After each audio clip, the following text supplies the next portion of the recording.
Very good evening to everyone. मैं मोनिका सिंह और यहाँ पर जो हमारी सीरीज़ चल रही है राज्य और राजधानियों से संबंधित, जिसमें हम कई सारे राज्यों को जर्नी करते हैं तथा साथ ही साथ वहाँ की जो इम्पोर्टेंट चीज़ें हैं, जैसे कि वहाँ पर कौन सा नेशनल पार्क है, कौन से रिवर्स है, क्या राजधानी है और क्या खास बात है, फेस्टिवल्स और फेयर्स कौन से हैं, किस तरीके की कम्युनिटीज़, ट्राइब्स पाई जाती हैं जो एक विशिष्ट विविधता को धारण करती हैं। इन सब चीज़ों पर चर्चा हम कर रहे हैं। अपने पिछले 2 से 3 सेशंस हमारे इसी पर हो चुके हैं।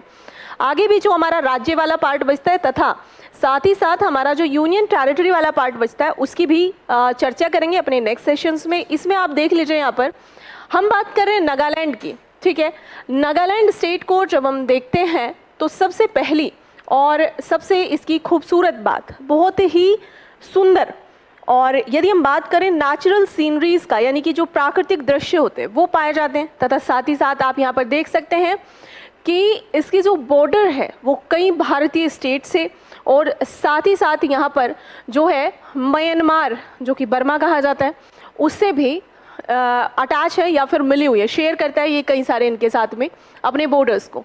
श्री ला गणेशन ये यहाँ पर अभी गवर्नर के पद पर है, यानी कि यदि हम नागालैंड की बात करें कि यहाँ के राज्यपाल कौन है, तो राज्यपाल में किनका नाम आ जाएगा? राज्यपाल में श्री ला गणेशन जी का नाम आ जाता है। नाम याद रखना है, जो नॉर्थ ईस्ट की स्टेट है कई बार आपसे उनके राज्यपाल या मुख्यमंत्रियों के नाम पूछ लिए जाते हैं, जिसमें कि हम थोड़े से कंफ्यूज हो जाते हैं। ठीक है, नागालैंड के मुख्यमंत्री के पद पर श्री नेपुह राव, कई जगह पर आपको एन रियो भी आ जाता है। ठीक है, ये यहाँ पर चीफ मिनिस्टर है नागालैंड के। और यदि मैं राजधानी की बात करूं तो राजधानी है कोहिमा। नागालैंड स्टेट की राजधानी क्या है? कोहिमा है। यहीं पर हम बात कर लेते हैं कि नागालैंड स्टेट कितनी जो राज्य है या देश है उनसे बॉर्डर शेयर करता है। तो पश्चिम की तरफ से, यानी कि वेस्ट की तरफ से यहाँ पर असम स्टेट है। जब आप मैप वगैरह देखेंगे तो वहाँ पर आपको ज़्यादा क्लियरिटी के साथ चीज़ें आएंगी कि यहाँ पर वेस्ट में कौन है? असम है। साथ ही साथ जब आप साउथ को देखोगे, है ना, दक्षिण की साइड कौन है? तो दक्षिण की साइड एक तो है अरुणाचल प्रदेश और दूसरा है मणिपुर राज्य। ठीक है, यहाँ पर आप इस चीज़ को भी देख सकते हैं। साउथ में मणिपुर और आपका आ जाता है अरुणाचल प्रदेश। ये तो हो गई भारतीय राज्यों की बात। यहीं पर यदि हम बात करें कि नागालैंड में कौन सा देश है जिसके साथ में हम बॉर्डर को शेयर करते हैं, तो ये आ जाता है आपका म्यांमार, है ना। तो म्यांमार के साथ भी हमारे नागालैंड स्टेट की सीमा, यानी कि बॉर्डर को शेयर करा जाता है। ठीक है, और यदि मैं आपसे पूछ लूँ कि म्यांमार किस तरफ है, तो ईस्ट की साइड से ये बॉर्डर शेयर करता है। यदि हम मैप पे इस तरीके से डायरेक्शंस को देखते हैं तो कुछ इस प्रकार से होती है। यहाँ पर ईस्ट होती है, यहाँ पर वेस्ट, ये नॉर्थ होता है और ये साउथ होता है। तो आप रिलेट कर सकते हैं कि ईस्ट साइड क्या आ जाएगा आपका? एक तो यहाँ पर आप देख रहे हैं कि ईस्ट साइड आपका म्यांमार आ गया, वेस्ट साइड कौन है? नागालैंड के, तो असम स्टेट है, राइट। और साउथ की साइड में यदि आप देखते हैं दक्षिण की तरफ मणिपुर और अरुणाचल प्रदेश है, राइट।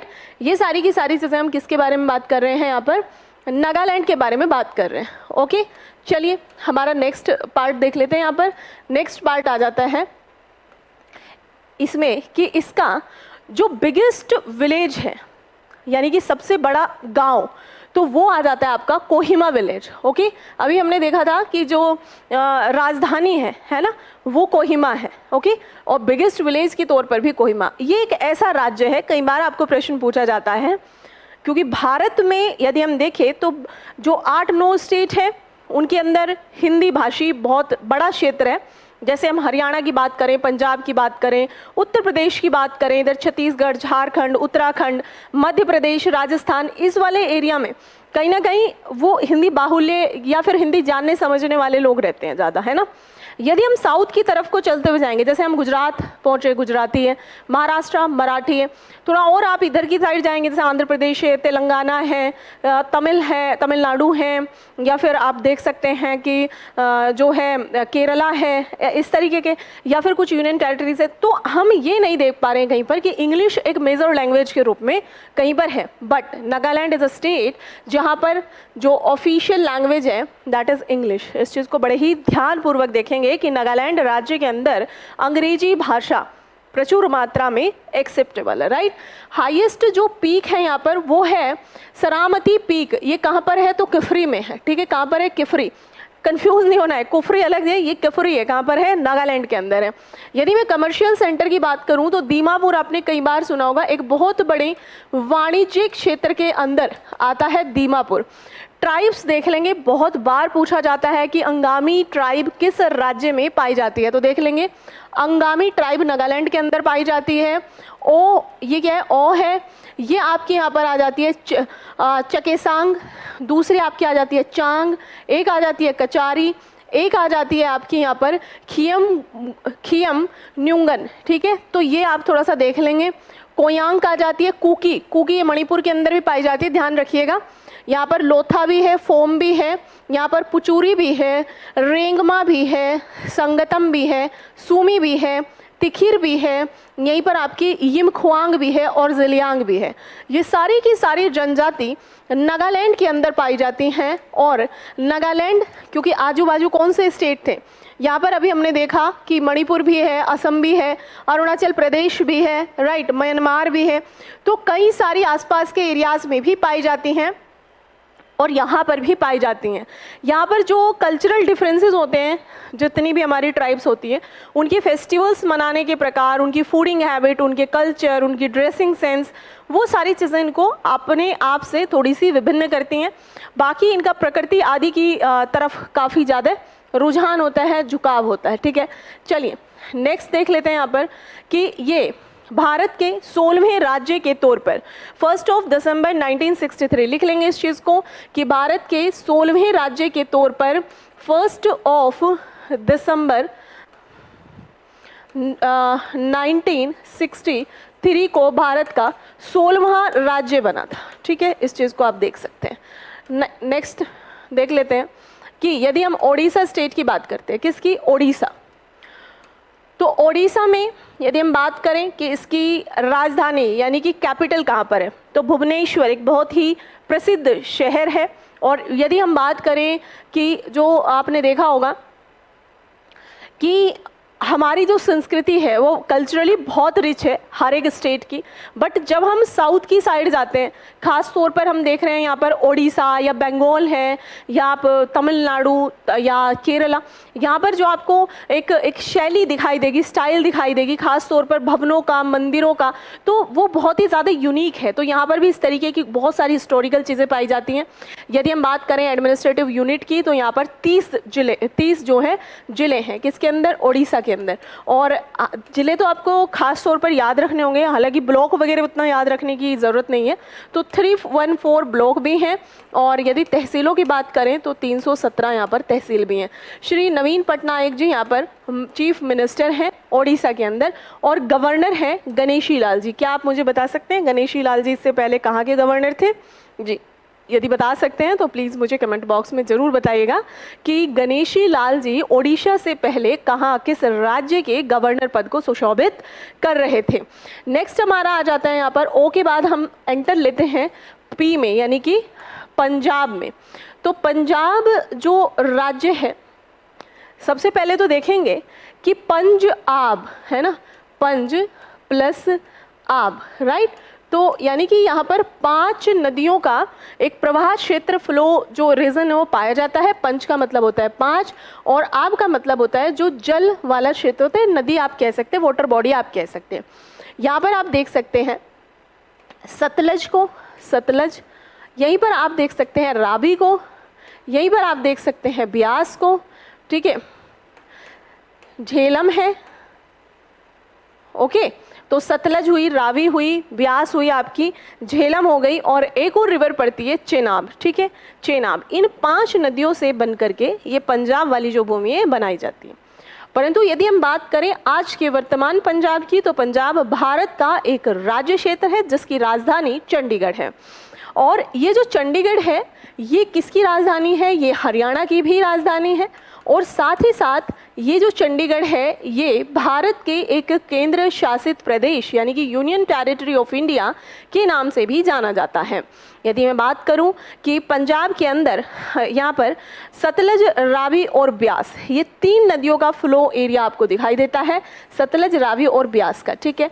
बाकी जब 1947 के अंदर भारत और पाकिस्तान नामक 2 राष्ट्रों का निर्माण होता है तो हमारे कई सारे लैंड पार्ट, रिसोर्सेज, हमारी जो है नदियाँ, पोर्ट आदि, वो ऐसी, क्योंकि अविभाजित भारत में थी तो हम इस पूरे के पूरे क्षेत्र को ही पंजाब के नाम से जानते थे। परंतु जब भारत का डिवाइडेशन हो जाता है और इस्लामिक नेशन के रूप में पाकिस्तान एक अलग राष्ट्र बन जाता है तो ऐसी कई सारी चीज़ें थी, ऐसी कई सारे संसाधन थे जो पाकिस्तान के अंदर चले जाते हैं और वहाँ पर भी पंजाब प्रोविंस है, ठीक है। तो ये जो रिवर्स हैं ये वहाँ पर हैं, है ना, यानी कि वो डिवाइड होने के बाद में ये प्रदेश वहाँ पर चला गया है। यदि मैं बात करूँ यहाँ के चीफ मिनिस्टर यानी कि मुख्यमंत्री की, तो ऑनरेबल श्री भगवंत मान जी यहाँ पर मुख्यमंत्री पद पर अभी विराजमान है। यहीं पर यदि गवर्नर को देखें तो श्री बनवारी लाल पुरोहित जी, श्री बनवारी लाल पुरोहित जी गवर्नर पद पर यहाँ पर बने हुए हैं। यदि हम बात करें कैपिटल सिटी की, तो मैंने अभी आपको बताया कि कैपिटल सिटी यहाँ पर क्या है, तो चंडीगढ़ है। साथ ही साथ यहाँ पर जो साक्षरता दर है, साक्षरता दर का मतलब होता है कि कितने महिला और पुरुष किसी एक भाषा में अपना नाम लिख पढ़ पाने की क्षमता रखते हैं, उनको हम लिटरेसी रेट के अंदर मानते हैं। और यदि हम भारत की बात करें तो वर्ष 2011 की जनगणना के अनुसार भारत में 74.04 लिटरेसी रेट को मेजर किया गया है। वहीं पर अगर पंजाब राज्य की बात करें तो 75.84% लिटरेसी रेट पंजाब राज्य के अंदर पाया जाता है। डिस्ट्रिक्ट्स यानी कि जिलों की संख्या है 23 और तहसीलों की संख्या है 82। साथ ही साथ यदि हम पंजाब राज्य के एरिया यानी कि क्षेत्रफल की बात करें तो 50,362 स्क्वायर किलोमीटर यानी वर्ग प्रति किलोमीटर यहाँ पर यह एरिया पाया जाता है। रूरल एरिया है 48,265 स्क्वायर किलोमीटर, अर्बन एरिया है 2097, यानी कि यहाँ पर शहरी एरिया, ये हमने कहाँ से लिया है, ये हमने भारत सरकार की जो वेबसाइट होती है जहाँ पर राज्यों का अलग अलग वर्गीकरण किया जाता है वहाँ से हमने इस डाटा को लिया है। यहीं पर पॉपुलेशन है 2.77 करोड़। और यदि हम बात करें यहाँ पर कि इसमें इसकी पॉपुलेशन है ग्रामीण क्षेत्र की, तो ग्रामीण क्षेत्र की पॉपुलेशन को भी यहाँ पर दिखाया गया है 132.2 लाख ग्रामीण पॉपुलेशन है। साथ ही साथ यदि हम बात करें पंजाब राज्य की अन्य बातों पर, तो इसमें पंजाबी कौन सी भाषा है, पंजाबी, ओके। और यदि पंजाबी की, ये तो भाषा हो गई, इस भाषा का यदि हम स्क्रिप्ट देखें, कई बार आपसे पूछ लिया जाता है स्क्रिप्ट, तो स्क्रिप्ट का क्या मतलब होता है, यानी कि जिसमें उसको लिखा गया हो, लिपि क्या है, तो लिपि हो जाती है यहाँ पर गुरुमुखी। कौन सी, गुरुमुखी। आपको पता ही होगा कि हिंदी की लिपि क्या है, जो हिंदी भाषा है, हिंदी भाषा की लिपि है देवनागरी, ये चीज़ याद रखिएगा, देवनागरी, ओके। और यदि मैं बात करूं कि अंग्रेजी की क्या है, तो इंग्लिश लैंग्वेज की लिपि है रोमन, ओके। ये सारी चीज़ें आपको इंटररिलेट करके सीखनी चाहिए। यदि हम बात करें यहाँ पर, तो पंजाबी ऐसी भाषा है जो पूरे विश्व में 10वीं, कौन सी मैंने बोला, जो पूरे विश्व में 10वीं मोस्ट बोली जाने वाली या 10वीं मोस्ट वाइडली लैंग्वेज है। और यदि हम भारत में एशिया में बात करें तो एशिया के अंदर ये 4th नंबर पर आ जाती है, यानी कि एक बड़ा भाग पंजाबी राज्य का या पंजाबी बोलने लिखने वाले लोगों का बड़े ही जो है वर्ल्ड वाइड रहता है। यदि आप बात करेंगे कि कनाडा जैसे जो देश हैं वहाँ पर पंजाबियों का एक बड़ा ही माना जाता है कि उन्हें वहाँ पर जाना, काम करना और पढ़ाई लिखाई करना बहुत ज़्यादा पसंद है, तो वहाँ पर भी पंजाबियों की संख्या को काफ़ी ज़्यादा देखा जा सकता है। कुल कितने हैं, तो कुल यहाँ पर 23 जिले देखे जा रहे हैं। यदि हम बात करें पंजाब की, तो पंजाब में ऐसे कई सारे स्थल हैं जो कि सबसे पुरानी ओल्डेस्ट जो सिविलाइजेशन रहा, इंडस वैली सिविलाइजेशन यानी कि सिंधु घाटी सभ्यता, उस सिंधु घाटी सभ्यता से रिलेट करते हैं। तो आप इस चीज़ को भी यहाँ पर देख सकते हैं। कि इसके अंदर जो सिंधु घाटी सभ्यता या इंडस वैली सिविलाइजेशन से, जिससे हमने अपने इतिहास को समझने सीखने की क्षमताओं को, या फिर आप कह सकते हैं बहुत सारे ऐसे जो चीज़ें हैं, शिलालेख हैं या बर्तन हैं, पोट्स हैं, मूर्तियां हैं या फिर सील हैं, जिनके आधार पर हमने अपनी स्टडीज़ करी और भारत के डिफरेंट चीज़ों को जानने की कोशिश करी। आगे आप देख सकते हैं यहाँ पर नेक्स्ट आ जाता है हमारा स्टेट राजस्थान। राजस्थान राज्य को समझेंगे, जानेंगे, और राजस्थान के बारे में सबसे पहले जानेंगे कि भाई इसकी जो यहाँ पर राजस्थान की जो राजधानी है वो है जयपुर, ठीक है। और जयपुर यानी कि जिसको हम पिंक सिटी के नाम से भी जानते हैं, किसके नाम से जानते हैं, तो पिंक सिटी के नाम से भी उसको जानते हैं, ठीक है। इस चीज़ को याद रखना है हमें। दूसरी बात यदि हम करें कि राजस्थान ऐसा राज्य है जो कि सबसे बड़ा स्टेट जाना जाता है। इस चीज़ को यहाँ पर देखने और समझने की कोशिश करेंगे। क्या कहा मैंने आपको कि इसकी राजधानी का नाम क्या है? राजधानी है जयपुर। जयपुर को हम गुलाबी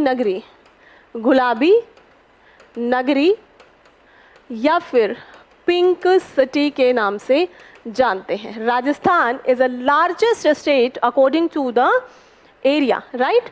तो राजस्थान सबसे बड़ा राज्य है, लार्जेस्ट स्टेट के तौर पर जाना जाता है भारत के अंदर, ठीक है। यदि हम अकॉर्डिंग टू द पॉपुलेशन बात करें तो that is Uttar Pradesh. According to the area largest state is Rajasthan, but if you are talking about the largest state according to the population that is Uttar Pradesh, right.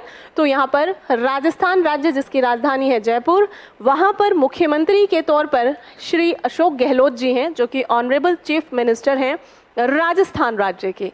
यहीं पर देख लेते हैं श्री कलराज मिश्र जी यहाँ पर गवर्नर पद पर बने हुए हैं। यदि हम बात करें राजस्थान की, तो राजस्थान के अंदर जो है डिस्ट्रिक्ट्स की संख्या कितनी है, यानी कि टोटल कितने ज़िले देखे जा सकते हैं। टोटल ज़िले हैं यहाँ पर 33, है ना। ज़िले कितने हैं, बहुत बड़ा है बट ये लगेगा, ठीक है, 33 डिस्ट्रिक्ट्स हैं, ओके। यदि हम बात करें यहाँ के जो नृत्य वगैरह हैं, तो जैसे कालबेलिया, कई जगह पूछ लिया जाता है आपसे, कालबेलिया है, घूमर है। कालबेलिया इसलिए इम्पोर्टेंट है क्योंकि यूनेस्को में उसको इंटेंजिबल जो अमूर्त विरासत है, हेरिटेज है, उसके तौर पर शामिल किया गया था। तो नाम लिख लेंगे एक बार, कालबेलिया, राइट। एक डांस और लिख लेंगे, घूमर। ये दोनों के दोनों वहाँ पर नृत्य के तौर पर इस्टेब्लिश करे गए हैं। यदि मैं बात करूँ कि वहाँ पर फेयर कौन से लगाए जाते हैं या कौन से मेले, तो सबसे बड़ा जो लार्जेस्ट कैटल फेयर है ना, वो लगाया जाता है largest cattle fair in the country, okay. ये चीज़ आप लिख लेंगे, largest cattle fair in the country, यानी कि देश का सबसे बड़ा लार्जेस्ट कैटल फेयर देश के किस राज्य में लगाया जाता है, तो आंसर विल बी राजस्थान। साथ ही साथ एक यहाँ पर लिख लेंगे कजली तीज महोत्सव भी यहीं पर मनाया। ये वो चीज़ें हैं जो पूछी जा चुकी हैं, ठीक है। लिख लेंगे कजली तीज महोत्सव, कजली तीज महोत्सव भी राजस्थान राज्य के अंदर बड़े ही उत्साह से मनाया जाता है। साथ ही साथ यहाँ पर जल झूलनी एकादशी, जल झूलनी एकादशी भी सेलिब्रेट की जाती है राजस्थान के अंदर। ये सारी चीज़ें लिख ली आपने, क्योंकि चीज़ों को जितना ज़्यादा लिखते चले जाएंगे उतनी ही ज़्यादा यहाँ पर आपकी चीज़ें इजी होती चली जाएंगी, ठीक है। चलिए एक स्टेट और कर लेते हैं यहाँ पर, सिक्किम। सिक्किम को देख लेते हैं। और यदि मैं बात करूँ सिक्किम की, तो सिक्किम की राजधानी यानी कि कैपिटल सिटी कौन सी है? सिक्किम की राजधानी क्या है? गंगटोक, ओके। गंगटोक बड़ा ही खूबसूरत राज्य है भारत का। गंगटोक इसकी कैपिटल सिटी है। यहाँ पर आप देख सकते हैं श्री लक्ष्मण प्रसाद आचार्य यहाँ के गवर्नर हैं, okay. Who is the governor of Sikkim? तो लक्ष्मण प्रसाद आचार्य जी यहाँ के गवर्नर हैं। यदि हम बात करें Shri Prem Singh Tamang, honourable chief minister of Sikkim, right. यहाँ पर यदि हम बात करें इनकी, तो एक डांस होता है ना, मोनेस्टिक डांस होता है सिक्किम का फेमस, बहुत ही फेमस मास्क डांस है, यानी कि मुखौटा डांस उसे कहा जाता है। लोग ऐसे अपने चेहरों पर मुखौटे लगाते हैं और डांस को परफॉर्म करते हैं, राइट। मोनेस्टिक डांस सिक्किम, ये कई बार पूछा गया आपसे कि मोनेस्टिक डांस कौन से स्टेट में किया जाता है, या फिर ये भी पूछ सकता है कि निम्न में से कौन सा मास्क डांस है। मास्क डांस का मतलब होता है कि मुखौटा नृत्य, ठीक है, मुखौटा नृत्य कहाँ किया जाता है, तो ये किया जाता है आपका सिक्किम के अंदर, ठीक है। यहीं पर यदि मैं बात करूँ तो इस सिक्किम के अंदर में, सिक्किम को यदि हम देखें तो ये भूटान से, तिब्बत से और नेपाल से ऐसे घिरी हुई है, ठीक है। किस किस से, तो आप देख सकते हैं भूटान से और नेपाल से और साथ ही साथ जो तिब्बत वाला पार्ट है उससे, तो इनके साथ में ये इंटरनेशनल बाउंड्री को शेयर करती है। साथ ही साथ यहाँ पर आप देख सकते हैं, देखनिया भूटान, नेपाल और आपका आ जाता है तिब्बत वाला पार्ट। यहीं पर जो भारत की सबसे ऊंची चोटी है कौन सी है, कंचनजंगा। मैं बात कर रही हूँ भारत की, क्योंकि जो हमारा ये माउंट एवरेस्ट है ये तो इधर नेपाल तक के फैल गया है, तो माउंट एवरेस्ट जो है उसकी कितनी है ऊंचाई, उसकी है 8,848 मीटर। बट जब मैं भारत की सबसे ऊंची चोटी की बात करती हूँ, भारत की highest peak, highest mountain peak, यहाँ पर क्या हो जाएगा, तो ये भी यहीं पर मौजूद है। या आप ऐसा देख सकते हैं कि जो कंचनजंगा है, क्या कंचनजंगा, वो कहाँ पर है, वो सिक्किम के अंदर है, 8,586। कंचनजंगा सिक्किम में है, 8,586 मीटर। देखो आपको कुछ याद नहीं करना ज़्यादा, 85-86 ऐसे तो याद रह जाएगा। 8586 that is a height of the Kanchenjunga peak, right, and it is situated in the Sikkim state. यदि मैं बात करूं यहाँ पर, तो यहाँ पर माघे संक्रांति के नाम से एक फेस्टिवल मनाया जाता है और कई बार एग्जाम में पूछे जाने वाला लोसार फेस्टिवल, ओके, कौन सा, लोसार त्योहार भी यहीं मनाया जाता है। यहीं पर आपका माघे संक्रांति, यह त्योहार भी सिक्किम के अंदर मनाया जाता है, याद रखना है। Losar that is very very important festival in the Sikkim. यहीं पर आप सागे दावा, ये भी कई बार पूछा जा चुका है, क्या नाम है, सागे दावा, यह भी सिक्किम का बहुत ही पॉपुलर फेस्टिवल है। साथ ही साथ आप यहाँ पर देख सकते हैं सोनम लोचार, है ना, ये भी इसी का फेस्टिवल है। तो ये इतने सारे जो चीज़ें हैं वो सिक्किम के अंदर सेलिब्रेट करी जा रही है। बहुत ही खूबसूरत स्टेट है, कभी नॉर्थ ईस्ट या इस तरफ जाने का कभी अवसर मिले तो please go and visit, okay. यहाँ पर बहुत सारे नेचुरल सीनरीज़ हैं और बहुत ही प्रकृति की एक अनुपम छटा यहाँ पर निखर के सामने आती है, ठीक है। तो हमारी जो स्टेट एंड कैपिटल वाली सीरीज़ है अब उसमें एक पार्ट बचा है, साथ ही साथ उसमें हमारा क्या बचा है, उसमें हमारा जो यूनियन टेरिटरी वाला पार्ट है वो भी बचा हुआ है, ठीक है। तो मिलते हैं नेक्स्ट सेशन में। आप सभी तब तक पढ़ाई करिए, अच्छे से अपनी स्टडीज़ को करिए और सुबह हमारी 7 बजे, ये तो शाम के 7 बजे क्लास होती है आपकी स्टैटिक जीके की, सुबह 7 से 9 हमारी क्लासेस हो रही हैं, जिसके अंदर सुबह 7 से 9 एक फ्रेश माइंड के साथ आइएगा और we will discuss a lot of questions. 75 direct question हम वहाँ पर देखते हैं जो कि एसएससी सीजीएल में आए हुए थे और these questions are not related only and only for the like आपके एसएससी सीजीएल के ही साथ नहीं जुड़ते। अगर आप अन्य भी कोई एग्जाम दे रहे हैं तो वहाँ पर भी आपके वो क्वेश्चंस अटैच करते हैं। तो आप सुबह 7 से 9 जरूर आइएगा। इसमें एक एक दिन करके मेरी और राहुल सर की क्लासेस होती हैं, हम वहाँ पर 175 डायरेक्ट क्वेश्चन डिस्कस करते हैं, बट उनसे इनडायरेक्ट क्वेश्चंस को बनने वाली संख्या बहुत ज़्यादा होती है, ठीक है। तो आप सभी सुबह 7 से 9 वाली क्लास को जरूर अटेंड करिएगा। बाकी ये 7 बजे शाम को क्लास चलती है, इसको भी आप अटेंड करते रहिए, अपने नोट्स वगैरह बनाते रहिए और अच्छे से पढ़ाई करते रहिए। आप सभी का बहुत शुक्रिया, मिलते हैं नेक्स्ट सेशन में। Thank you so much.